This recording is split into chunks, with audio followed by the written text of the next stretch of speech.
Summer na naman at libo-libo na naman natin mga kababayan na mag-IG o kaya naman magsi-selfie sa mga tourist spot katulad na lamang dito sa El Nido o sa iba pa mga beach natin. Pero bago kayo tumalon sa pool o kaya naman ay sa dagat, here are swimming myths na dapat hindi nyo na pinaniniwalaan.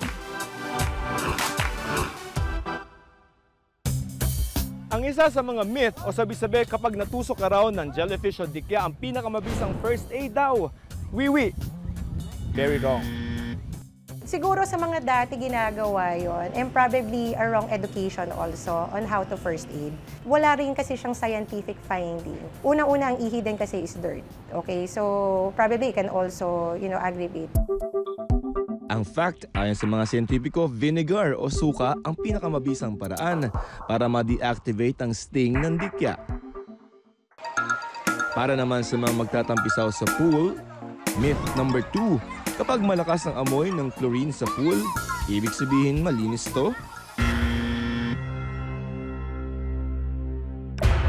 Ang fact, ang nagdudulot ng malakas na amoy sa pool ang pinaghalong chlorine at ammonia mula sa dumi, pawis, sunblock at wiwi ng mga tao. Kaya ang ibig sabihin ng malakas na amoy na pool ay kulang pa ito sa chlorine at kailangan pa itong linisin.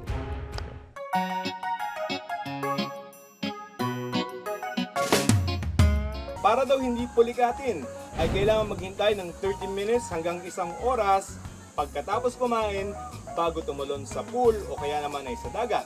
After natin kumain, lahat ng blood flow natin nakafocus sa tiyan para mag-burn siya. So, dapat bigyan din natin yung katawan natin for that extra time para talagang i-digest siya. Ang payo ng mga eksperto, dapat maglaan ng 15 hanggang 30 minutes para ma-digest ng katawan ang kinain. At remember, keep dehydrated para hindi pulikatin. Pag nagsiswimming tayo, under tayo sa araw. So may tinatawag dito na dehydration. So yung electrolyte imbalance na sinasabi, that can probably also the cause why nagka-cramps din. Speaking of inom, delikadong pumasok sa tubig ng nakainom, kaya don't drink and swim. Myth number 4, ang sunblock na may SPF o sun protection factor na mas mataas sa 50 ay mas maganda. Ang fact dyan, napakaliit lamang ng diferensya sa mga SPF. Yung difference lang niya sa tingin ko is probably a little difference ang nabibigay ng SPF 50 sa SPF 70, but hindi naman siya ganun kalaki.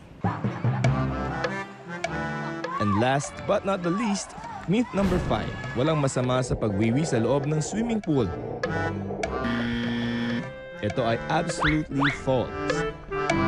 Ang fact, may tinatawag tayong RWI o Recreational Water Illness. Ito yung mga sakit na pwedeng makuha sa aksidenteng pag-inom ng kontaminadong tubig sa pool.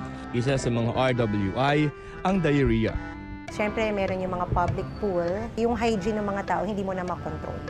Pwedeng mangyari galing sa skin nila, pwedeng manggaling sa pagwiwi nila sa pool. That can probably be the cause of entry ng bacteria. That can cause also sickness.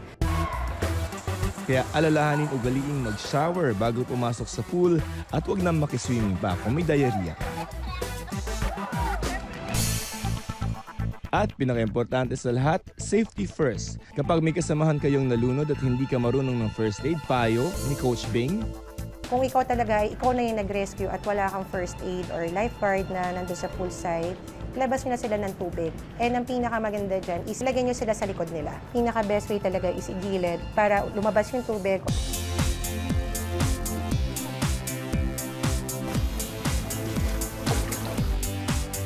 And those are the things that you have to remember ngayong summer. Mag-sunblock, mag-ingat, at maging malinis sa sarili para yung inyong summer enjoyable and hassle-free. And that's a fact.